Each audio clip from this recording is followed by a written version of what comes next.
네, 여러분 반갑습니다. 자, 이번 시간에 우리가 볼 부분은 삼각함수가 되겠습니다. 자, 그래서 제가 여기다가 일단 우리가 앞선 시간에 봤던 직각삼각형을 하나 그려놨습니다. 자, 일단 이 삼각함수라고 하는 것은 무엇을 의미를 하느냐? 뭐 간단히 말하면 직각삼각형에 있어서 함수를 의미를 하는데 정확한 내용은요 아래쪽에 있습니다. 직각삼각형의 각에 대한 함수로서 각 변의 길이와 각도를 연관시킨 것을 의미를 하더라. 자, 그래서 각 길이와 그 다음에 여기서 보시면 빗변과 밑변 사이에 대한 각 세타가 있습니다. 그쵸? 이 각도를 연관시킨 함수를 우리가 삼각함수라 부르고 이 삼각함수는요 대표적으로 세 가지가 있습니다. 일단은 우리가 다룰 딱 세 가지만 보면 첫 번째 사인 함수, 즉 사인 세타라는 친구가 있고요. 두 번째 코사인 세타, 그 다음에 세 번째 탄젠트 세타라는 게 있습니다. 즉 이때 이 세타들 보면 싹 다 각도 아닙니까? 그죠? 즉 사인, 코사인, 탄젠트라고 하는 이 세 개. 물론 이 외에도 다른 삼각함수의 표기법도 있지만 기본적인 삼각함수는 이렇게 세 가지를 의미를 하고요. 우리 딱 이 세 가지 기준만 갖고 가면 되고, 그 다음에 이 사인, 코사인, 탄젠트는 기본적으로 각도를 넣음으로써 계산할 수 있더라. 그럼 이때 잡으세요. 일단 삼각함수의 정의 자체가 각과 이 변의 관계를 나타내는 거 아니었습니까? 그죠? 그럼 이때 사인 세타는, 코사인 세타는, 탄젠트 세타는 어떤 변과 어떤 변의 관계를 의미합니까? 이런 거 여러분 필히 아셔야 됩니다. 일단 저는 이렇게 안내를 드릴게요. 자, 사인, 코사인, 탄젠트에 있어서 각 변의 관계를 따질 때는 맨 앞에 있는 철자를 딱 떠올려줍니다. S, C, T요. 자, 그럼 볼게요. 우리가 S 쓸 때 어떻게 씁니까? 이렇게 쓴다. 그죠? 근데 요 놈은 이렇게 쓸 겁니다. 제가 처음에 좀 길게 느려드릴 거예요. 이렇게 쓴다라고 생각을 해주십시오. 자, 얘를 여기다가 적용을 할 건데 우리가 이 삼각형에 있어서 S를 이꼴을 원활하게 쓸 수 있는 부분 한번 생각해 볼게요. 일단 길게 늘어뜨렸어요. 그렇죠? 그리고 아래쪽으로 가는 이런 형태로 나온다. 맞습니까? 그러면 자, 우리가 딱 이 모양을 봤을 때 기울어진 길이 그리고 밑으로 내려가는 길이 요게 눈에 보이네요. 즉 이 S는 우리가 여러분 프린트에도 있지만 여기다가 적용을 시킬 수가 있습니다. 아시겠죠? 즉 빗변에서 시작을 해서 높이 개념으로 끝나더라.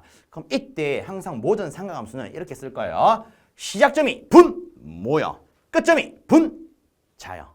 즉 얘는요 C분의 B로 쓸 수가 있습니다. 아시겠죠? 그러면 코사인 세타는 우리가 어디다가 C를 표현을 해가지고 변의 길이 관계를 나타낼 것이냐. 자, 코사인 같은 경우에는 여기다가 C 이렇게 쓸 겁니다. 여기다가 써야만이 원활하게 C 딱 표현되겠죠. 그렇죠? 그럼 위에와 똑같이 항상 시작점은 분 모로, 끝점은 분 자로 갑니다. 그래서 얘는 C분의 A 이렇게 표현할 수 있겠죠.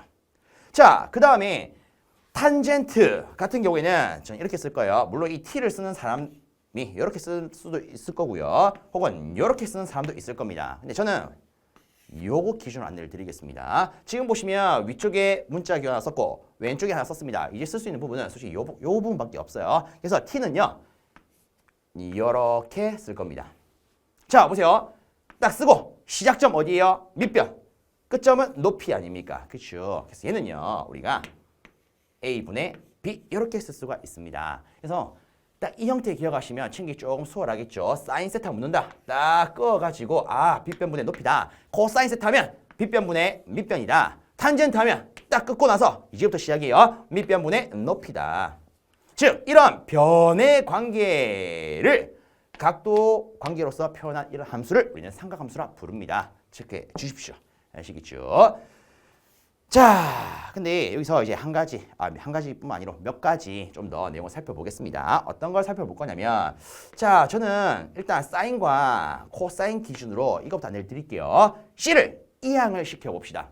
지금 보면 B 나누기 C, A 나누기 C죠. 나누기 C를 넘기면 곱하기 C가 되네요. 그죠? 그러면 실상 이렇게 표현할 수 있겠죠. C 사인 세타는 B요. 맞습니까? 그 다음에 C 코사인 세타는 A요. 이렇게도 표현할 수 있겠죠. 요거 체크 조금 해 주십시오. 즉 우리가 이 내용이 뭐냐면 빗변의 크기, 이 크기를 알고 이 각도를 알 때 높이값 계산할 수가 있고 밑변도 계산할 수 있더라. 이런 의미가 되겠습니다. 아시겠죠? 자, 그 다음에 조금 더 이어서 보면요. 자, 여기서 우리 앞에 이런 거 있었죠. 피타고라스 정리. 자, 여기다가 이 내용을 좀 접목시켜가지고 중요한 수식 하나를 뽑아내겠습니다. 이놈 기준으로 피타고라스 정리를 쓰면 C의 제곱은 짧은 거 제곱 또 짧은 거 제곱의 합으로 표현할 수 있었습니다. 그러면 이렇게 봅시다. C의 제곱 그대로 쓰고요. A 대신에 뭘 쓸 것이냐? 얘를 쓸 거예요. 즉 C 곱하기 코사인 세타요. 그 다음에 B 대신에 얘를 쓸 겁니다. C 곱하기 사인 세타요. 그러면 이때 우리가 제곱을 각각 분배를 해주면 이렇게 되겠죠. C 제곱 코사인 제곱 더하기 C 제곱 곱하기 사인 제곱요. 맞습니까? 자, 그럼 이 상태에서 자 일단 좌변은 C의 제곱 그대로 있고요. 우변 C의 제곱으로 묶어내겠습니다. 묶어내면 코사인 제곱 세타 더하기 사인 제곱 세타 이런 표현이 나올 거예요. 맞나요? 그럼 이때 자 이거 곱하기 이거 아닙니까? 얘를 넘겨줄게요. 이항을 시키도록 하겠습니다. 실상 C의 제곱 자 요거를 이렇게 바꿔봅시다. 순서만 조금 바꾸면 확실하게 느낌 오실 거예요. 곱하기 C의 제곱을 넘기니까 여기로 가서는 나누기 C의 제곱이 되겠네요. 넘겼으니까 지우겠습니다. 그럼 이때는 두 개 약분돼서 뭐가 됩니까? 1이 되겠죠. 그쵸? 그래서 겁나게 중요한 거 이 피타고라스 정리에 의해서 코사인 제곱한 것과 사인 제곱한 것을 더하니까 뭐가 된다? 무조건 1이 된다. 이런 관계가 있더라라는 거 하나만 봐주십시오.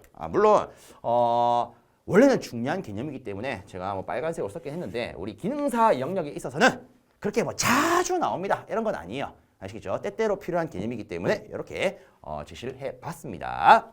자, 그럼 이제 요 중간 과정은 이제 볼 필요 없다. 그죠? 지우겠습니다. 솔직히 우리는 뭐 제가 이렇게 유도를 한번 했긴 했지만 유도 과정보다는 일단 결과론적인 것을 쉽게 챙기는 게 가장 중요해요. 아시겠지요? 자, 그 다음에 우리가 또 한 가지 볼게요.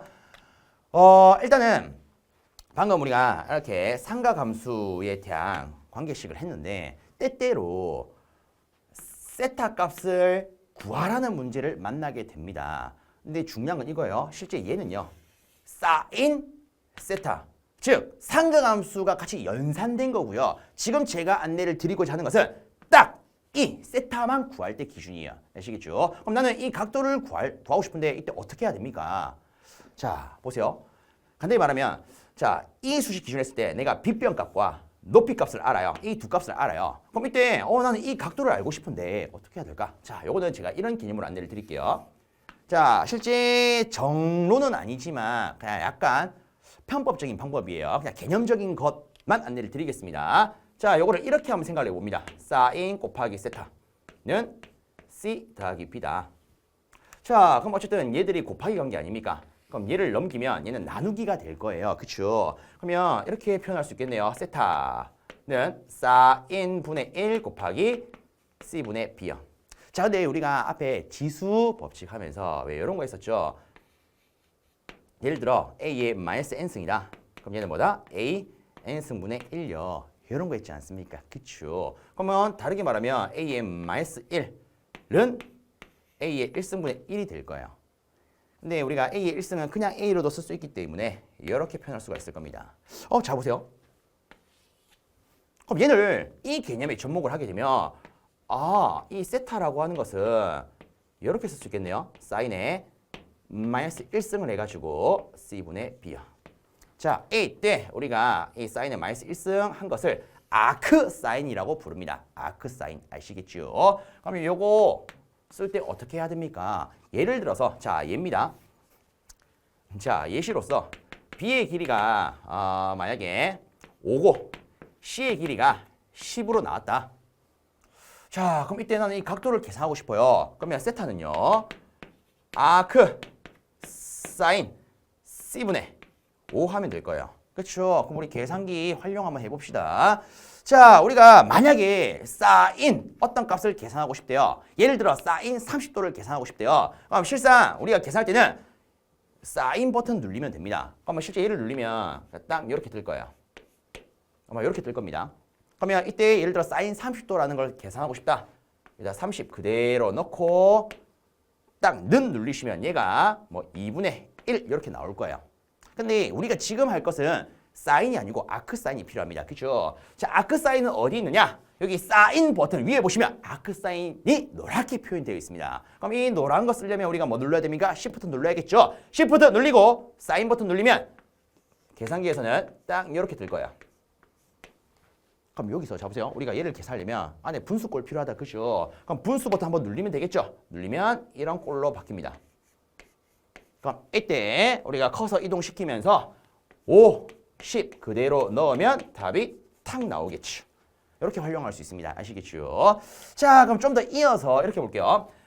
자, 지금 저는요, 사인 함수를 가지고 이렇게 각도 구할 수 있도록 바꾸어 봤습니다. 그럼 실상은 내가 이 빗변값과 밑변값을 알 때는 코사인 가지고도 구할 수 있지 않겠습니까? 그럼 이때는 똑같은 개념으로서 이렇게 표현할 수 있습니다. 자, 요 놈을 넘겨주세요. 그럼 이렇게 되겠죠. 아크 코사인 C분의 A요.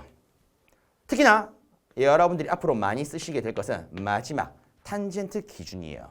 자, 각도 기준으로 쓰면 아크 탄젠트 A분의 B가 되더라. 특히 요거 앞으로 많이 쓰시게 될 겁니다. 체크해 주십시오. 자, 그 다음에 아래쪽에 보시면 특수각에 따른 삼각함수라는 게 있습니다. 그렇죠?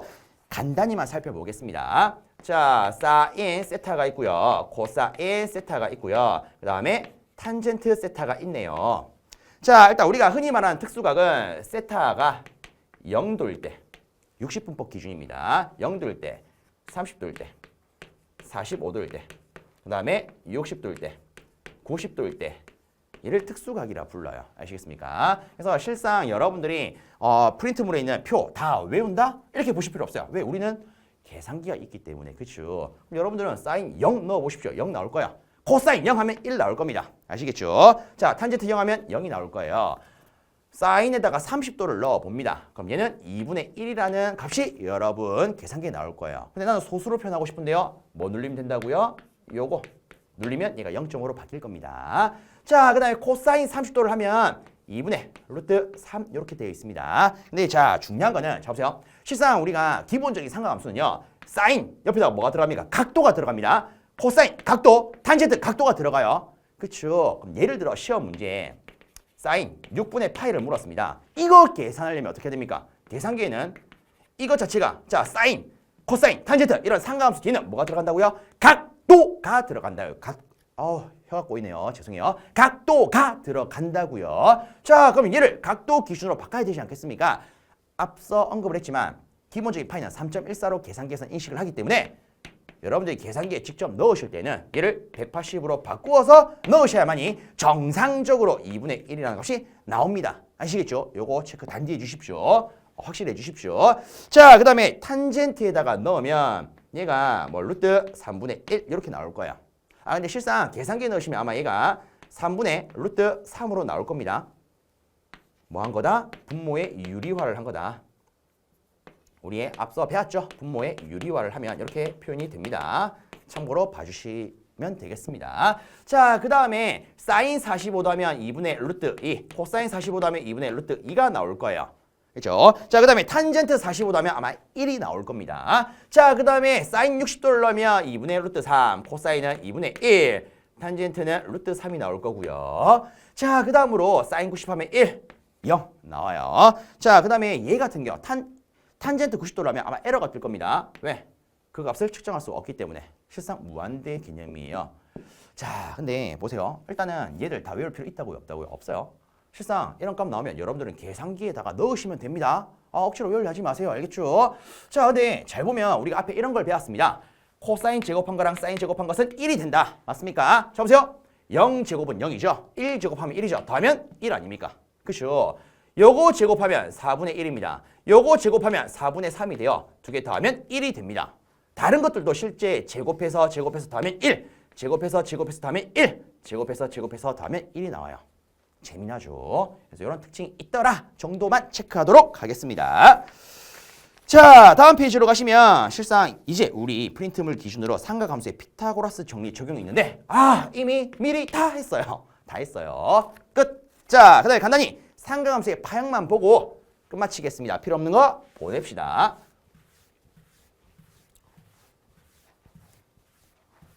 자, 필요 없는 거 보내고요. 자, 실질적으로 이 상가함수의 파형, 요 중에서 우리가 볼 것은 실제 여러분 프린트물에는 사인 파형, 코사인 파형, 탄젠트 파형이 있는데 우리는 사인과 코사인만 구분할 겁니다. 왜? 요놈이 본 이론에서도 나오거든요. 물론 제가 본 이론에서도 언급을 할 겁니다. 그래서 간단한 개념으로만 보겠습니다. 자, 일단은 사인 함수의 파형을 그려보면, 그래프를 그려보면 실제 얘는요, 이런 식으로 물결치는 형태로 나옵니다. 자, 그 다음에 코사인 파형 같은 경우에는 이렇게 나옵니다. 일단은 이거부터 좀 정리하고 갈게요. 우리가 이 형태를 사인 함수의 파형이다 라고 해서 사인파라고 부릅니다. 근데 다르게는 정현파라고도 불러요. 정현파. 나중에 우리가 본 수업에서 배우지만 얘가 우리가 사용하는 교류 전기의 형태가 됩니다. 자, 그래서 실질적으로 우리가 여기 세로축을 각도로 표기를 하게 된다면, 세타로 표기하게 된다면 여기가 0도가 됩니다. 우리 앞서 제가 물론 지웠지만 여러분 앞에 페이지를 참고하셔서 특수각에 따른 상관함수 보시면 사인 0도는 0이 되는 걸 확인할 수 있습니다. 그렇죠? 자, 그 다음에 기본적으로 사인 함수는요, 이 최대값이 1입니다. 최소값은 마이너스 1이 나와요. 자, 그럼 볼게요. 우리 특수각에 있어서 사인 값이 1이 되는 것은 몇 도일 때? 90도일 때죠. 그렇죠? 그리고 얘가 올라가서 실질적으로 다시 0이 되는 이 지점은 우리가 180도 지점이라고 볼 수가 있습니다. 자, 그 다음에 여기는 270도, 여기는 실상 360도 같아요. 그래서 실제 이 상각함수는요, 이렇게도 표현할 수가 있습니다. 어떤 원운동을 하는 물체가 있다. 그럼 그 기준 각도가 0도일 때부터 한 바퀴 돌 때까지 360도 아니겠습니까? 그렇죠? 요 놈을요, 우리가 시간에 따라서 표현하니까 이런 물결 표시가 되더라. 결국 이 사인에 있어서 이 표시는요, 원운동에 대한 내용입니다. 원운동. 그래서 나중에 여러분들 발전기 배우시게 되면 교류 발전기에서 파형 기본적으로 이렇게 나와요. 이런 걸 배우시게 될 거예요. 자, 그 다음에 코사인 파형. 자, 코사인 파형을 그림을 그려보면 이렇게 그릴 수가 있습니다. 자, 일단 필요한 부분만 딱 그리겠습니다. 이렇게 그릴 수가 있어요. 실제 우리가 사인 함수랑 비교를 하면요, 딱 여기서부터 시작되는 게 코사인입니다. 아시겠죠? 그래서 다르게 말하면 이 사인파를 90도만큼 앞으로 앞당겨서 표현한 것이더라. 이렇게 쓸 수가 있습니다. 아시겠죠? 그래서 0도일 때는 1이 나오고요. 여기가 90도입니다. 90도일 때는 0이 나와요. 그리고 여기는 180도, 270도, 실상 여기는 360도 지점. 뭐 이런 식으로 표현할 수가 있습니다. 그래서 간단히 0에서부터 물결이 치면은 사인파. 아시겠죠? 0이 아니라 아주 높은 지점에서 물결이 시작되면 코사인파라고 보시면 되겠습니다. 자, 그래서 이놈의 이름 다시 한번 적어보면 얘는 코사인파라고 부릅니다. 근데 또 다르게는 우리가 여현파라고도 부릅니다.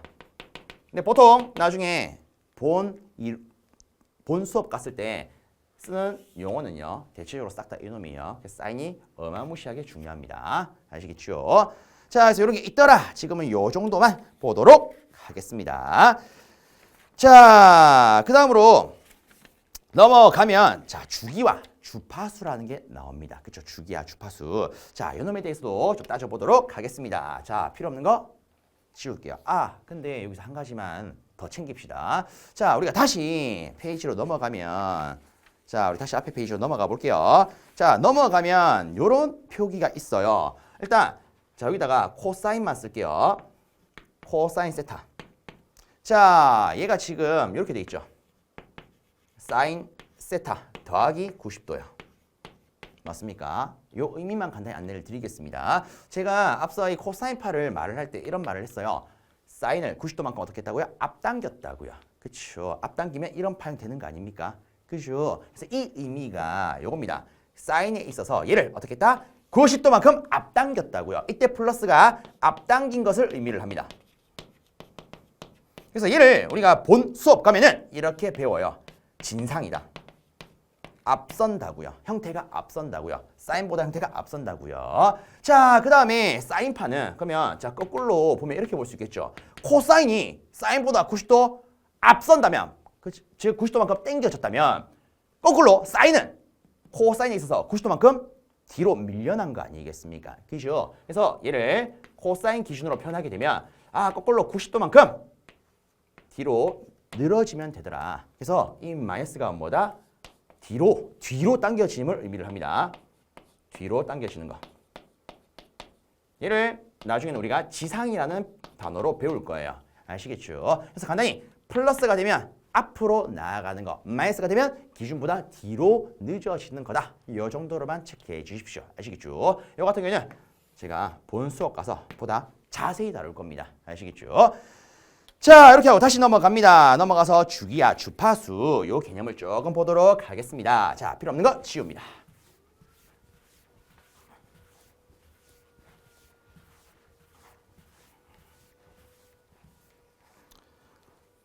자, 일단은 여러분 프린트물을 보시면 아름다운 사인파가 하나 나와 있습니다. 그렇죠? 자, 이런 식으로 사인파가 나와 있습니다. 우리가 어떤 파형을 해석할 때는 기본적으로 다 사인을 기준으로 씁니다. 아시겠죠? 자, 다시 얘를 사인파 혹은 다른 말로 뭐라 부른다고요? 정현파라 부른다고요. 그렇죠? 자, 그러면 여기서 일단 첫 번째 주기라는 개념과 두 번째 주파수라는 개념을 알아야 됩니다. 자, 우선에 용어적인 부분을 조금 체크를 할게요. 실제 이 사인파라고 하는 것은요. 여기서 올라갔다가 내려온 이 형태가 실상 계속 반복되는 형태로 나옵니다. 얘가 실적인 사인파예요. 아시겠죠? 그럼 이때 여기서부터 여기까지 이 반복되는 형태를 뭐라고 부르느냐? 한 사이클이라고 부릅니다. 반복이 될 수 있는 형태를 한 사이클이라고 불러요. 아시겠죠? 그럼 이때 이 주기라고 하는 것은 무엇을 의미합니까? 한 사이클에 걸린 시간을 의미를 합니다. 혹은 한 사이클의 시간을 의미를 합니다. 예를 들어 이렇게 사이클이 진행이 되었어요. 이때 걸린 시간, 이거 뭐다? 주기요. 보통 주기는요, 우리가 이렇게 라지 t로서 표현을 합니다. 그리고 그때 시간 단위는 세컨을 써요. 이게 뭐다? 초를 의미합니다. 초. 아시겠죠? 어떤 개념인지 체크해 줍니다. 자, 그 다음에 주파수. 이 주파수라고 하는 것은 우리가 문자 기호로는 소문자 F를 씁니다. F를 써요. 그리고 단위부터 체크하겠습니다. 단위는 아마 많이 들어보셨을 겁니다. 이렇게 쓰고요. 우리가 헤르츠라고 있습니다. 헤르츠. 자, 이놈의 정의는 1초간의 사이클 수입니다. 예를 들어 1헤르츠라고 하면은 1초 동안 사이클이 하나 있는 거. 2헤르츠 하면 사이클이 2개 있는 거. 자, 보통 요 말을 들어보셨는지 모르겠지만, 자, 우리나라에서는 어떤 교류 장치를 쓸 때 기본적으로 정해진 주파수가 있습니다. 얘를 정격 주파수라고 불러요. 이 정격 주파수는 여러분들 집에 갔을 때 가전제품 그 정격 규격을 표현하는 라벨지, 은색 라벨지 있죠? 요거 보시면 다 나와 있을 겁니다. 그래서 보면 사용 전력, 소비 전력 몇 와트, 그 다음에 사용 전압 몇 볼트, 사용 전류 몇 암페어, 그 다음에 사용 주파수 혹은 정격 주파수에서 60Hz 이렇게 적혀 있는 걸 확인할 수 있으실 겁니다. 혹시나 본 적이 없다면 여러분 TV라든가 뭐 컴퓨터 있죠? 근데 한번 보십시오. 있을 거예요. 자, 그럼 볼게요. 우리나라에 쓰는 정격 주파수는 60Hz예요. 그럼 이 의미가 뭐겠습니까? 1초당 이 사이클이 몇 개 있다? 60개 있다. 그렇죠. 이런 의미가 됩니다. 아시겠죠? 자, 근데 재미난 게 있어요. 어떤 게 있냐면 예를 들어서 자, 여기를 시간이라고 했을 때 여기까지가 1초라고 보겠습니다. 그러면 이 방향에 있어서 주기는 몇 초입니까? 주기는 한 사이클 걸리는 시간 1초 아닙니까? 그렇죠? 주기 1초. 그럼 주파수는요? 1초 동안 사이클 한 개 있으니까 2초 되겠네요. 맞습니까? 근데 예를 들어서 이렇게 합시다. 여기가 1초래요. 그럼 다르게 말하면 여기는 0.5초 아니겠습니까? 그죠? 그럼 이때 주기는 몇 초다?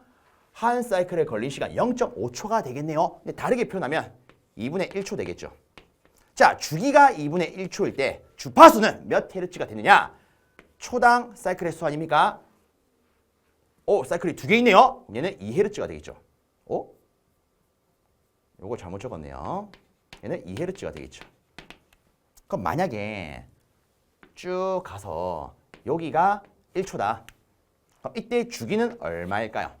1초에 있어서 파형이 3개가 있습니다. 그렇죠? 근데 주기라고 하는 게 한 사이클에 걸린 시간이니까 1초간에 사이클 3개 있네요. 1 나누기 3 하면 주기 아니겠습니까? 그래서 얘는 3분의 1초가 됩니다. 이때 주파수는요. 1초당 사이클이 3개 있으니까 3Hz 되겠죠. 자, 이놈의 관계를 보면 주파수가 증가할 때 주기는 작아져요. 그렇죠? 하나가 증가할 때 하나는 작아집니다. 둘은 무슨 관계? 반비례 관계죠. 특히나 자 보세요. 뭔가 이상하다. 1로 바꿔야 되는데. 그렇죠? 제가 말로 했을 때는 주기가 1초일 때 주파수 1Hz 이렇게 했던 것 같은데. 그렇죠? 죄송합니다. 요 오류가 있었죠. 자, 잘 보세요. 일단 주파수가 1Hz면 얘는 1초예요. 다르게 말하면 1분의 1초 이렇게 표현할 수 있겠죠. 2Hz일 때는 2분의 1초. 3Hz일 때는 3분의 1초예요. 그럼 예를 들어 주파수가 60Hz라면 주기는 몇 초일까요? 60분의 1초가 되겠네요. 그러면 이때 이 둘을 우리는 이렇게 표현할 수 있을 겁니다. 주기는요. 주파수분의 1이라고요. 맞습니까? 혹은 반대로 뒤집으면 주파수는 주기분의 1로 쓸 수가 있을 거예요. 그쵸? 얘를 서로 이양 자리 바꾸면 이 꼬라지가 됩니다. 자, 이처럼 뒤집어진 관계로 확실히 표현하는 이놈을 우리는 역수관계라고 부릅니다. 간단히 말하면 이거죠. 2를 뒤집어 보세요. 2분의 1 되잖아요. 3을 뒤집으면 3분의 1 되잖아요. 거꾸로 3분의 1을 뒤집으면 3 되겠죠. 2분의 1을 뒤집으면 2 되겠죠. 이처럼 뒤집었을 때 다른 놈이 되는 거, 얘를 역수관계라 부릅니다. 그래서 특히나 이 관계 잘 쓰입니다. 미리 잡아놓으시면 여러분들 본 내용 배우실 때 좀 편할 수 있습니다. 자, 그래서 주기와 주파수가 어떤 개념인지 한번 살펴봤습니다. 자, 그 다음에 13번째 절대값 한번 보도록 하겠습니다. 자, 절대값 굉장히 간단해요. 보니까 플러스 마이너스의 부호를 무시하고 단지 크기만 다루는 값. 즉 플러스만 다루는 값을 우리는 절대값이라 부릅니다. 자, 그래서 아래쪽에 얘가 있네요. 자, 예를 들어서 마이너스 2가 있대요. 물론 우리 시험에 이렇게는 출제가 되지 않겠지만 이렇게 언급을 하겠습니다. 마이너스 2의 절대값은 이렇게 물었다. 그럼 그때 표기는요. 이렇게 표기를 합니다. 근데 이 절대값이라는 의미가 부호를 신경 쓰지 않는다라는 의미예요. 그럼 얘는 2가 되겠죠. 끝입니다. 아시겠죠? 한 가지 참고로 안내를 좀 드리자면 우리가 항상 어떤 물건의 크기를 따질 때 기본적으로 수로 표현할 때는 싹 다 플러스 기호로 표현을 합니다. 아시겠죠? 플러스 기호로 표현합니다. 예를 들어서 어떤 막대기가 있대요. 이 막대기 길이가 80cm예요. 그럼 여러분들은 이 막대기 길이가 80cm인데 이렇게 말하지. 이거 플러스 80cm인데 이렇게 말 안 하잖아요. 그죠? 근데 기본적으로 그냥 80cm는 우리 수학적으로 하면 자 예를 들어 그냥 80이 있다. 앞에 플러스가 생략된 거 아닙니까? 그죠? 그래서 기본적인 크기는 플러스 개념이다. 꼭 생각을 해주세요. 솔직히 어떤 거 봤을 때 야 이거 마이너스 80인데 이런 용어 씁니까? 절대 안 쓰죠. 그죠? 그래서 기본적인 어떤 크기가 있다. 얘는 항상 양수로 쓸 수가 있습니다. 아시겠습니까? 그래서 이 절대값이라고 하는 것은 단지 크기만을 나타내는 개념이 되고 그래서 앞에 부호가 플러스든 마이너스든 절대값이라고 하는 것은 그냥 모든 부호를 어떻게 하라? 플러스로 바꿔라. 이런 개념이 됩니다. 아시겠죠? 자, 그럼 예를 들어 제가 이렇게 안내를 드리겠습니다. 자, 필기는 하실 필요 없이 그냥 보십시오. 자, 여기에 어떤 좌표계가 있습니다. X축, Y축요. 자, 제가 앞서 언급을 했지만 항상 플러스 쪽이 기준 방향이 됩니다. 그래서 예를 들어 제가 요 위치에 있다가 X축으로 여기 3m 걸어갔어요. 3m 걸어갔어요. 그럼 나는 이렇게 말할 거야. 나는 이쪽 방향으로 3m 걸어갔어. 이렇게 말할 수 있겠죠. 근데 여기에 제 친구가 있었는데 제 친구는 반대로 3m 갔대요. 그럼 우리가 좌표기에 표현하면 마이너스 3 이렇게 되는 거 아닙니까? 근데 실상 수학적으로 이 마이너스라고 하는 것은 기준 방향에 있어서 뭘 의미한다? 반대 방향을 의미한다. 요거 앞에서 한번 언급을 했습니다. 그죠? 그래서 우리 이렇게 말할 수 있겠죠. 나는 3m 이렇게 걸어갔어. 근데 내 친구는 나랑 반대로 3m 갔어. 이렇게 표현할 수 있는 거 아니겠습니까? 그죠? 그럼 자 보세요. 그럼 우리가 저와 제 친구를 딱 개인적으로 봤을 때 이 사람 각각이 진행한 거리의 크기는 얼마일까요? 자, 저는요 3m만큼 갔어요. 근데 제 친구 입장에서 보더라도 3m 간 거 아닙니까? 그렇죠? 즉 전체적인 값의 크기로 표현할 때는 저도 3만큼 갔고요. 제 친구도 3만큼 갔습니다. 즉 이 개념이 뭐다? 절대값의 개념이라는 거야. 아시겠죠? 즉 부호 고려 안 하고 모든 부호를 플러스로 바꾼다. 이게 절대값입니다. 자, 그래서 앞으로 어떤 값의 크기를 계산하라. 이런 문제가 있다. 아, 그럼 절대값 기준으로 계산하는 거구나. 이렇게 생각을 해주시길 바랍니다. 아시겠죠? 자, 이제 끝으로 복소수라는 친구가 남았습니다. 아, 이 복소수. 물론 우리가 제일 처음에 수의 분류를 하면서 전체적으로 복소수가 있어요. 그때 잠깐 언급을 하고 야, 이제 끄트머리에 나왔네요. 자, 복소수 개념 한번 보도록 합시다. 실질적으로 이 복소수라고 하는 것은 본 수업에서 보다 자세히 다룹니다. 일단은 그래도 여러분들이 본 수업을 딱 들으실 때 조금이라도 더 도움이 될 수 있도록 미리 어느 정도 안내를 드린다. 이런 개념으로 봐주시면 되겠습니다. 자, 일단은요. 복소수 체크합니다. 실상 복소수는 우리가 실수와 허수 같이 표현한 것을 의미를 한다라고 했어요. 그쵸? 그래서 예를 들어서 우리 프린트물에 있는 게 A 더하기 J에 B가 있다. 물론 우리가 앞에서도 했지만 이 J가 붙은 게 뭘 의미한다? 허수를 의미를 한다. J가 없는 것은 실수가 된다. 이런 걸 했습니다. 정확하게는 이 A라고 하는 게 실수 성분 중에서도 그 크기요. B라고 하는 것은 허수 성분 중에서도 그 크기를 의미합니다. 아시겠죠? 자, 그래서 또 아래쪽에 보시면 이런 말이 있습니다. 평면에서 유향 성분, 즉 방향을 가지는 성분으로서 표현할 수 있대요. 이게 무슨 말일까? 자, 일단은 요거는 뒤에서 보도록 하고 우선에 이 평면에서의 허수의 의미부터 좀 살짝 살펴보겠습니다. 실상 우리가 앞으로 어떤 전기적인 요소를 표현할 때는 앞에서도 뭐 간단히 언급을 했지만 항상 가로축을 실수축으로 잡습니다. 즉 실제 존재하는 수를 기준으로 잡는다라는 의미가 됩니다. 그리고 이놈에 있어서 다른 방향을 나타낼 때는 허수축을 가지고 표현을 해요. 그래서 앞으로 종종 이런 표기를 많이 보실 겁니다. J가 적혀 있어요. 그러면 이 방향은 반대 방향이니까 마이너스 J 이렇게 표현할 수 있겠죠. 그렇죠? 자, 근데 앞서 우리가 했던 이 허수, 자, 이 J라고 하는 것은 기본적으로 뭘 의미한다? 루트 마이너스 1을 의미를 했습니다. 근데 실질적으로 얘는요, 우리가 특정 방향을 명시하기 위해서 도입된 허상의 수입니다. 그래서 우리가 다시 표현을 하면 이 친구는 이렇게 표현할 수 있습니다. 그 크기는 1이요. 크기는 1이요. 각도는 90도요. 자, 이때 이 표시가 뭘 의미한다? 각도를 지칭하는 표시입니다. 아시겠죠? 즉, 이놈 자체가 실수축, 이 기준축에 있어서 90도 지점의 방향을 의미하더라. 90도를 가리키더라 라는 의미가 되겠습니다. 아시겠죠? 그럼 여기서 자 보세요. 우리가 J를 2번 곱하면 J의 제곱이 되었어요. 맞습니까? J 제곱을 하게 되면 루트가 사라지니까 얘는 마이너스 1이 됩니다. 그쵸? 마이너스 1이 된다? 그럼 지금은 얘가 뭘로 바뀐 거예요? 실수로 바뀐 거 아닙니까? 근데 앞에 뭐가 붙었습니까? 마이너스가 붙었어요. 즉, 이 방향에 있어서 반대 방향을 나타내더라. 그렇죠? 반대 방향을 나타내더라. 자, 그래서 얘를 표현할 때는 우리가 이렇게도 표현할 수 있습니다. 크기는 1이요. 방향은 180도요. 자, 그럼 볼게요. 만약에 우리가 이 실수축에 있어서 크기가 1인 짝대기가 있다라고 가정을 합시다. 그럼 여기다가 우리가 J를 곱하게 되면 이놈이 뭘 의미한다고요? 요 90도 위치의 축을 의미를 한다고요. 얘가 이렇게 돌아간 것을 의미를 합니다. 그래서 이때 그 크기가 얼마요? 1요.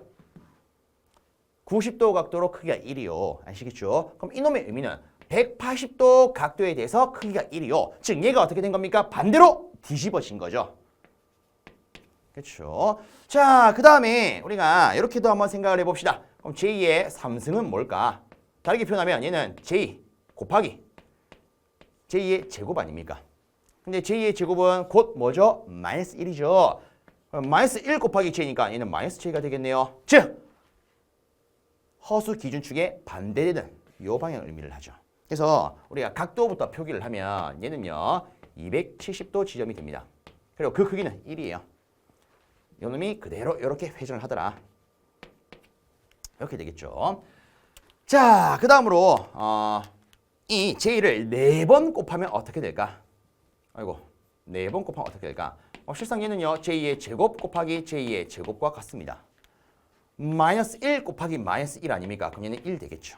즉 얘가 어떻게 된다? 다시 1이 돼서 원 위치로 오더라. 얘를 가지고 그럼 우리는 이렇게 표현할 수 있겠네요. 크기는 1이요. 위치는 360도야. 자, 그리고 360도라고 하는 것은 뭡니까? 한 바퀴 돌아서 원위치로 와요. 이거 아닙니까? 그죠? 그죠? 그래서 얘를 다르게는 이렇게도 표현합니다. 0도요. 이때 이 0도라는 의미는 실수 기준이라는 것과 같습니다. 아시겠죠? 얘를 기준으로 했을 때 어떤 막대기가 있어요. 얘가 완전히 포개지면 실수축과 이 막대기 사이의 각은 0도 아닙니까? 이렇게 올라가야 90도, 180도, 270도, 360도 되는 거죠. 결국 360도는 제자리로 오는 거기 때문에 각도가 없는 거랑 같더라. 그러니까 실상 허수는 이런 의미를 내포하고 있기도 합니다. 아시겠죠? 그래서 요 같은 경우에는 저는 이렇게 안내를 드릴게요. 우리 입장에서는 솔직히 참고용으로 봐도 무방하다. 아시겠죠? 네, 알아두면 언젠가는 도움이 될 수 있습니다. 자, 그러면 우리가 다시 본론으로 들어가가지고 자, 보세요. 어쨌든 우리가 이에 대한 개념을 지금부터 진행을 할 거 아니겠습니까? 그렇죠? 자, 얘를 어떤 평면에 나타내기 위해서 이렇게 실수축, 허수축 기준으로 표현한 이런 평면을 우리는 앞으로 복소수로 나타낼 수 있는 평면이다라고 해서 복소평면이라고 부를 겁니다. 그래서 내용 나와 있죠. X축을 실수축, 즉 가로축을 실수축, 세로축을, 즉 Y축을 허수축으로 나타내는 좌표 평면이요. 그럼 요걸 가지고 우리가 이에 대한 개념들을 조금 보도록 하겠습니다. 자, 요거는 우리 프린트물에 있으니까 싹 지웁시다.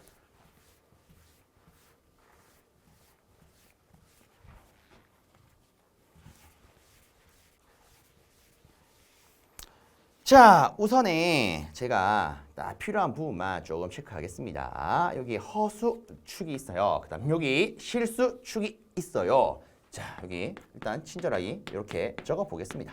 실수축, 여기는 허수축요.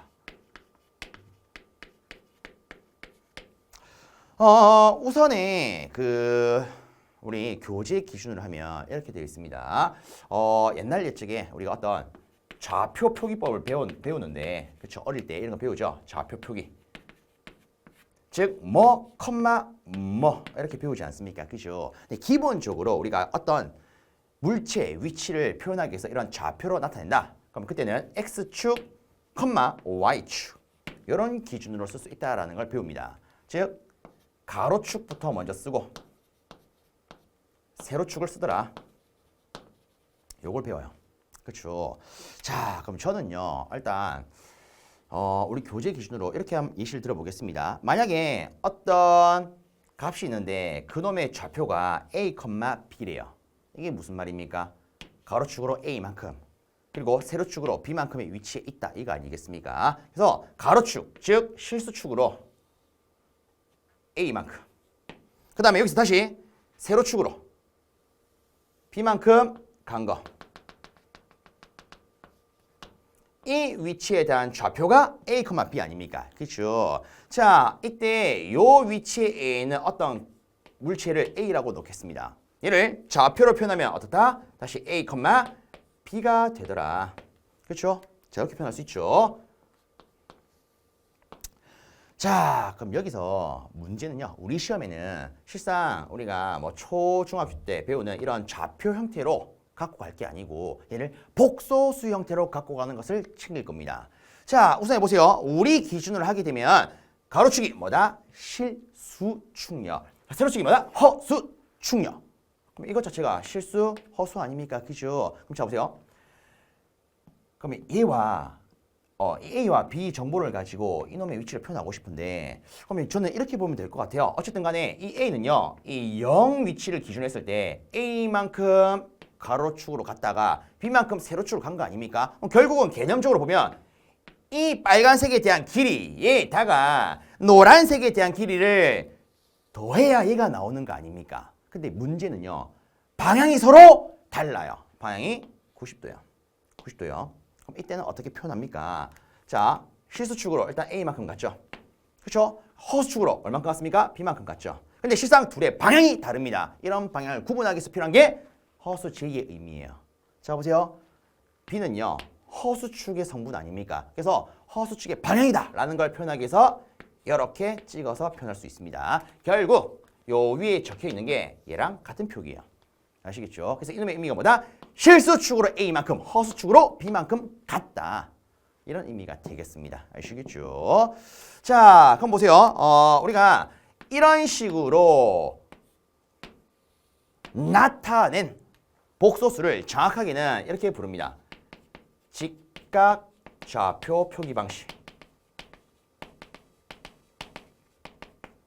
직각 좌표 표현법이라고 부릅니다. 그래서 여러분 교재에도 이렇게 돼 있고 이렇게 적혀 있고 가로로 직각 좌표라 적혀 있죠. 그죠? 그럼 자 볼게요. 결국 우리가 조금 더 생각을 해보면 이 A라고 하는 것은 0을 기준으로 했을 때 이렇게 A만큼 갔다가 B만큼 간 거기 때문에 최종적으로 따지면 어쨌든 요 위치에서 요 위치로 간 거 아닙니까? 그러면 딱 최단 경로만 끄면 이렇게 나올 거예요. 그렇죠? 자, 이렇게 쫙 해보겠습니다. 그럼 우리가 딱 봤을 때는 이렇게도 표현할 수 있을 거예요. 아, 이 A가 이 방향으로 이만큼 갔구나. 결과적으로 따지면 여기서부터 여기까지 갔구나. 맞습니까? 그럼 실상 이 빗변에 대한 게 무엇이 되냐? 이 A의 최종적인 이동 경로의 크기가 됩니다. 아시겠습니까? 즉 빨간색, 노란색 이 값의 최종적인 합의 계산이 뭐가 된다? 얘가 되는 거예요. 아시겠죠? 그럼 이때 우리가 표현법을 어떻게 할 것이냐? 일단 이 A라고 하는 것은 이런 특정 방향을 가지고 있지 않습니까? 그렇죠? 그래서 방향을 가진다라고 해서 점과 같은 이런 표현을 가지고 나타냅니다. 얘가 실상 뭐다? 복소수의 형태다라는 의미예요. 아시겠죠? 근데 때때로는 이런 표기로 쓰기도 합니다. 방향을 가지고 있다라는 의미예요. 아시겠죠? 그리고 다르게는 이런 표현을 가지고 우리가 벡터 표현이다 라는 말도 쓰기도 합니다. 참고적으로만 드러나 주십시오. 자, 어쨌든 이렇게 방향성을 가지는 이 놈을 이렇게 직각좌표 표현법으로서 하나의 복소수를 꾸릴 수가 있었습니다. 자, 그럼 여기서 제가 방금 이런 말 했어요. 이놈 자체가 실질적인 이놈의 크기라고요. 그죠? 그럼 이 크기 계산하면 어떻게 될까요? 결국 이것 자체가 뭡니까? 하나의 직각 삼각형 아니겠습니까? 그죠? 그래서 이때 이 A에 대한 크기를 계산하고 싶어요. 자, 보통 이제 크기를 쓸 때는 단순히 우리가 알고 있는 알파벳 형태 그대로 씁니다. 자, 보세요. 어떤 미지수에 대한 크기를 표현하고 싶어요. 이때는 A, B, C 이런 식으로 간단히 표현할 수가 있습니다. 근데 요 놈처럼 어떤 방향도 가지고 있다. 즉 여기다 플러스 방향까지 가지고 있다. 그럼 이때는요. 앞에 언급을 했던 것처럼 이렇게 점을 찍어서 표현할 수가 있습니다. 아시겠죠? 근데 지금은 뭐만 따질 것이다? 방향 말고 크기만 따질 것이다. 즉 이 길이만 따질 것이다. 그럼 이때는요. 우리 앞에 했던 것 중에 이런 거 있었죠? 밑변, 높이 가지고 빗변 구하는 정리. 뭐 있습니까? 피타고라스 정리요. 그대로 적용을 할 겁니다. 그래서 이 A에 대한 크기는 결국 이 빗변에 대한 크기이기 때문에 피타고라스 정리를 쓰면 어떻게 쓸 수 있다? 루트 A 제곱 더하기 B의 제곱이 있다. 그래서 피타고라스 정리가 굉장히 중요한 겁니다. 아시겠죠? 그래서 앞으로 이렇게 생각을 해주십시오. 어떤 복소수 형태에 있어서 그 크기를 계산할 때는 뭘 쓴다? 피타고라스 정리를 쓴다. 쉽게 이렇게 생각을 합시다. 지금 우리가 문자 기호로 표현하고 있지만 A가 뭐예요? 실수요. B가 허수 아닙니까? 그래서 루트 실수 제곱 더하기 허수에 있어서의 그 크기 허수 크기 제곱하면 이놈 자체가 전체 크기가 되는구나. 끝입니다. 아시겠죠? 자, 그 다음으로 실상 이 복소수 표현법은요. 이런 표현 말고도 여러 가지가 있습니다. 물론 기본적으로 우리가 그냥 단순히 복소수라고 부르는 것 자체가 이런 표현이긴 해요. 얘를 좀 더 정확하게 말하는 게 뭐다? 직각좌표 표현법이다. 아시겠죠? 그래서 실제 시험 문제에서 직각좌표 표현법으로 나타낸 것을 골라라 이렇게도 언급을 할 수 있기 때문에 이 형태 자체가 기본적인 복소수 표현법이자 직각좌표 표현법이라는 거 용어를 조금 챙겨주시는 게 좋습니다. 자, 그러면 이 다음에 우리가 볼 것은 이제 극좌표라는 친구야. 극좌표 표기법. 다르게 말해서 우리가 얘를 페이저라고도 부릅니다. 이 극좌표라고 하는 것은 그럼 어떻게 표현하는 복소수인데요. 얘는요. 간단히 어떤 거에 있어서 크기와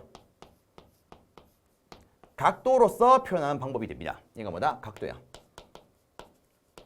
크기와 각도로 표현하는 방법입니다. 그럼 이때 크기는 어떻게 계산할 수 있다? 피타고라스 정리를 써서 계산할 수 있다. 아시겠죠? 그럼 이때 각도는 어떻게 계산합니까? 자, 기본적으로 우리 시험에서는요. 대체적으로 기본 꼴을 이렇게 줍니다. 즉, 실수값 주고 허수값을 줘요. 그럼 자 보세요.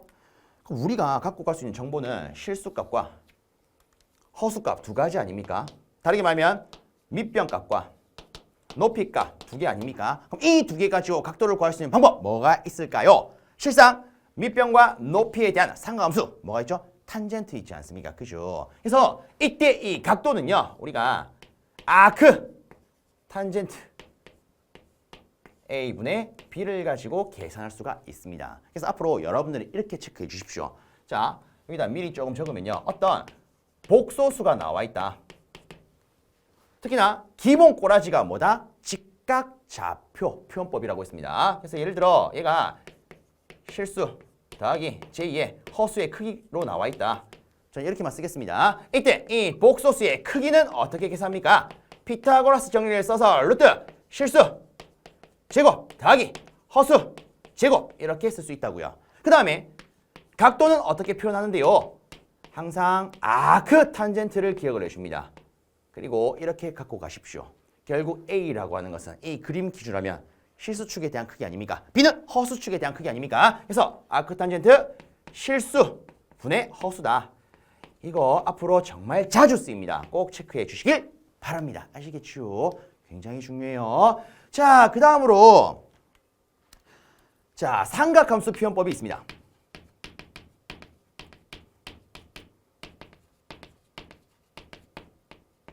삼각함수 표현법. 자, 삼각함수 표현법은 실상 이 직각좌표 표현법의 연장선이라고 보시면 돼요. 특히나 이놈 같은 경우에는 우리가 앞에서 했던 삼각함수의 형태 그대로 응용한 거라고 보시면 됩니다. 자, 우리가 앞서 이런 거 있었죠? 요 크기 여기 있는 것처럼 A라고 쓰고요. 다시 A, 높이 B라고 쓰고 그 다음에 빗변 C라고 했을 때 우리 왜 이런 거 있었죠? 여기를 각도 세타라고 하면 자, C 사인 세타는 B가 되고 C 코사인 세타는 A가 되더라. 그쵸? 맞습니까? 그래서 실상 요 자리에다가 삼각함수 곱하기 빗변한 걸 그대로 넣은 게 삼각함수 표현법이 됩니다. 그래서 간단히 쓰면은 자, 요놈 기준으로 바로 쓰겠습니다. C A 대신에 C 코사인 세타 더하기 J B 대신에 C 사인 세타 이렇게 했더라. 다르게 말하면 어쨌든 이 C라고 하는 것은 실제 지금 우리가 하는 기준에서는 뭡니까? 이 A라고 하는 복소수의 크기 아닙니까? 이렇게 쓸 수 있겠죠. 그럼 잡으세요. 삼각함수 표현법은요. 실제 우리가 극좌표 표현법을 하면 바로 뽑아낼 수가 있습니다. 자, 보면 크기 그대로 옵니다. 각도 그대로 와요. 다만 실수에는 뭘 쓴다? 코사인을 쓰고요. 그렇죠. 그 다음에 허수 부분에는 크기 오고 각도 그대로 오는데 뭐가 온다? 사인이 온다. 이런 알파벳 순서 그대로 기억하시면 됩니다. C와 S를 비교했을 때 C가 제일 먼저 오잖아요. 그죠? A, B, C, D, E, F, G 이렇게 쫙 나열해보면 그죠? S는 뒤에 가더라. 이렇게 쓴 게 삼각함수 표현법이 되겠습니다. 자, 그 다음에 끝으로 지수함수 표현법이라는 게 있습니다.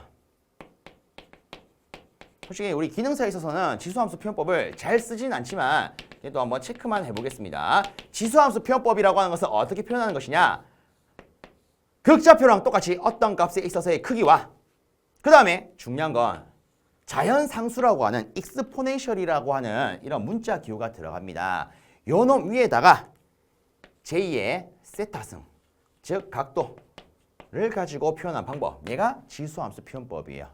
이렇게 하는 게 지수함수 표현법입니다. 그래서 얘는요, 실상 극좌표를 가지고 가면 정말 편합니다. 극좌표에 있어서 크기에다가 각도 그대로 쓰는데 각도를 위첨자에 쓴다. 다만 추가가 되는 것은 익스포넨셜, 제2승이 있더라. 이렇게 갖고 가면 좀 편할 수 있겠죠. 자, 그래서 우리가 여러 가지 복소수의 형태를 한번 살펴봤습니다. 일단 첫 번째는 그 근본이 되는 거. 우리가 흔히 말하는 복소수, 즉 직각좌표 표현법이 있었고요. 그 다음으로 극좌표. 그 다음에 솔직히 얘를 가지고 삼각함수 표현법과 지수함수 표현법으로 바꿀 수가 있더라. 그리고 이런 복소수의 표현법을 알려면 기본적으로 복소수에 있어서 크기, 피타고라스 정리를 써서 루트, 실수 제곱 더하기 허수 제곱으로 계산할 수가 있고 각도 같은 경우에는 아크 탄젠트 실수분의 허수로 계산할 수 있더라.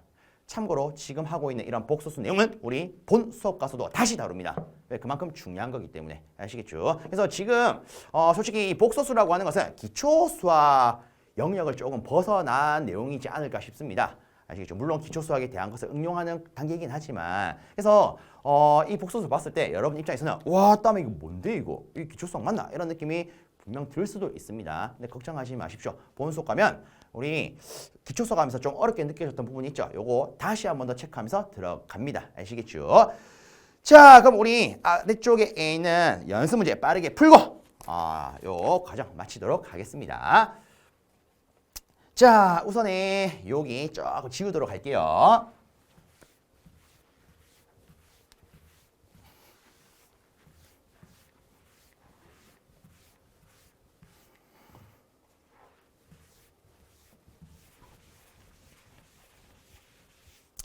자, 일단은 우리가 했던 내용 복습 겸 해가지고 혹은 가다듬는 느낌으로 문제 풀어보도록 하겠습니다.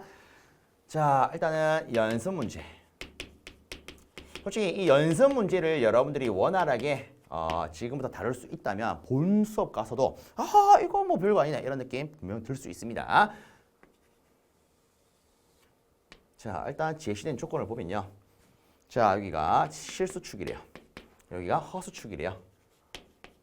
자, 그리고 원점 우리가 말한 원점은 0,0 0 지점을 우리가 원점이라고 합니다. 자, 0의 지점에서 4,3을 향하는 벡터 A에 대한 다음 물음에 답을 하래요. 그림도 친절하게 이렇게 나와 있습니다. 실수축이 4만큼, 허수축이 3만큼. 그렇죠? 그래서 자, 이렇게 표기할게요. 실수축으로 갔다가 허수축만큼 갔어요. 그럼 이때 우리가 하나의 직각삼각형으로 이렇게 표현할 수 있겠죠. 그렇죠? 아이고 너무 친절하네요 우리 문제가. 자, 이렇게도 되어 있습니다. 이 친구가 4,3이다. 자, 일단 첫 번째 문제입니다. 벡터 A의 크기를 계산하래요. 즉, 요 놈에 있어서 크기를 계산하랍니다. 자, 복습 겸 풀어봅시다. 크기를 구할 때 우리가 어쨌든 얘가 하나의 복소수 아닙니까? 그렇죠? 방향을 가시는 거 복소수 아닙니까? 어쨌든 실수와 허수의 합으로 표현되는 거 복소수 아닙니까? 그죠? 자, 이 복소수의 크기를 계산할 때는 우리 어떻게 한다고요? 피타고라스 떠올리면서 루트 실수 제곱 더하기 허수 제곱요. 그렇죠? 그러면 보세요. 이때 4가 뭘 의미하죠? 실수요. 3은요. 허수의 크기 아닙니까? 그죠? 물론 얘를 우리가 다시 한번 표현을 하면 이렇게 될 겁니다. 실수축으로 4만큼, 허수축으로 3만큼 같다. 이렇게 표현할 수 있다는 거 했었죠. 그렇죠? 그럼 이거 그대로 하면 실수제곱, 허수제곱 더해서 루트 씌우면 되겠네. 다시 쓰니까 루트 4제곱 더하기 3제곱 이렇게 하면 되겠죠. 자, 우리 계산기 활용합시다. 계산기. 자, 오랜만에 계산기 쓰네요. 화면만 띄워놓고 있다가. 그죠? 자, 루트 버튼 눌러줍니다. 그러면 이런 식으로 창이 뜰 거야. 그리고 커서가 요 안에서 깜빡깜빡 하고 있을 겁니다. 그럼 자, 보세요. 4. 일단 먼저 적어줘야겠죠? 4 적어줍니다. 그 다음에 제곱을 써야 되네요. 자, 그럼 보세요. 우리 제곱 버튼은 제가 안내를 안 드렸다. 그죠? 여기 보시면 x의 제곱이라는 버튼이 있습니다. 요거 탁 눌러봅니다. 그러면 계산기에서는 톡 이렇게 바뀔 거예요. 근데 여기서 이제 중요한 게 계산기에 따라 다를 수 있지만 이 버튼 눌렀을 때 커서가 전체적으로 깜빡이는 경우도 있지만 이 제곱이 들어간 여기다가 작게 깜빡이는 경우도 있습니다. 혹시나 여러분들 계산기 딱 봤을 때 이 뒤에다가 작게 깜빡인다. 그럼 이때는 조심하셔야 돼요. 왜? 우리가 그 다음에 쓰는 게 뭡니까? 플러스 아닙니까? 그럼 이때 플러스 기호를 누르면 이 뒤에 커서가 깜빡일 때는 이렇게 들어가 버립니다. 그럼 이런 오류를 범하지 않으려면 어떻게 됩니까? 커서 위치 확인하시고 여기서 깜빡이고 있다.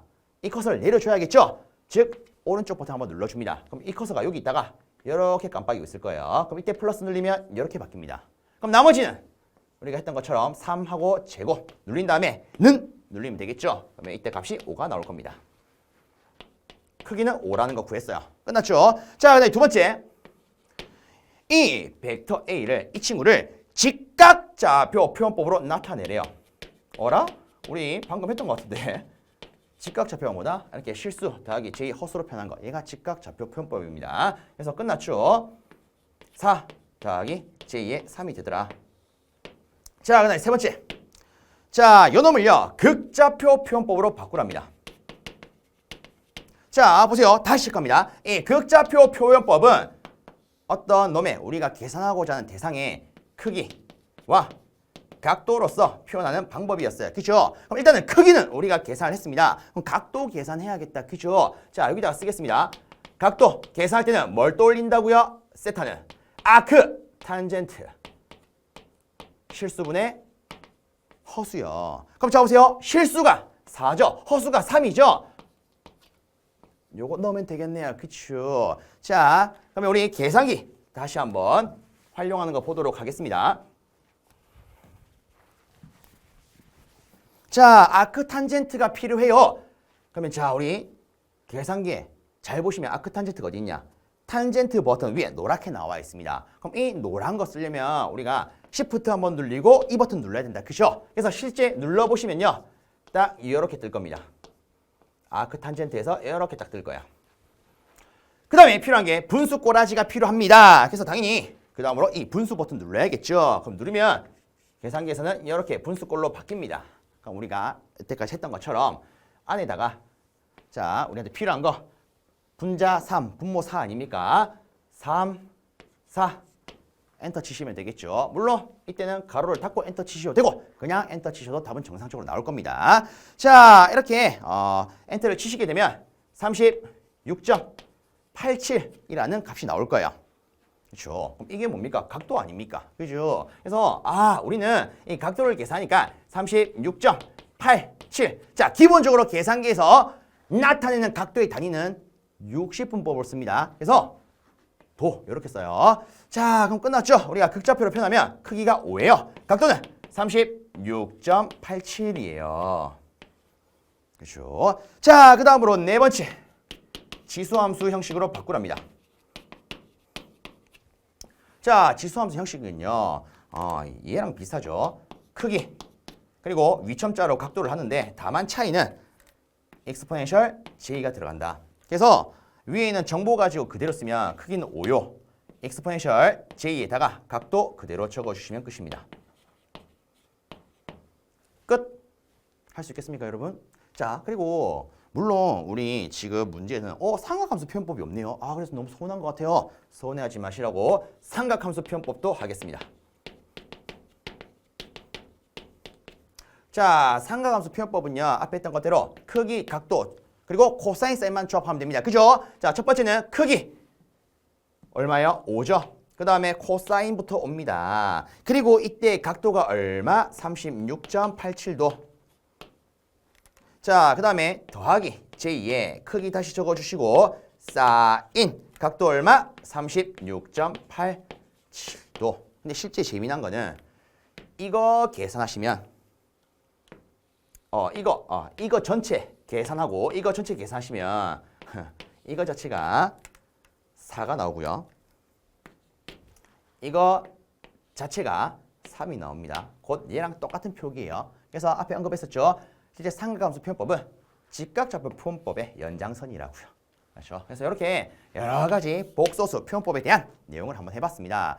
자, 그리고 물론 이제 과정은 여기서 끝을 내는데 미리 좀 언급을 드리자면 그 570 시리즈를 쓰시는 분들은요, 실제 이 직각좌표 표현법에서 바로 극좌표 표현법으로 바꿀 수가 있고요. 거꾸로 극좌표 표현법을 우리가 별도의 계산 과정 없이 막바로 직각좌표로 바꿀 수도 있습니다. 요 같은 경우에는 제가 본 수업 때 좀 언급을 드리도록 하겠습니다. 아시겠죠? 아주 유용한 기능이 있어요. 근데 350 시리즈는 안타깝지만 없습니다. 그래도 없어도 관계없어요. 우리가 이런 개념은 어쨌든 기본적으로 챙겨놔야 되기 때문에 왜? 문자 기호로 나오면 어떻게 할 겁니까? 답이 없죠. 문자 기호로 나왔을 때는 계산기에 쓸 수가 없어요.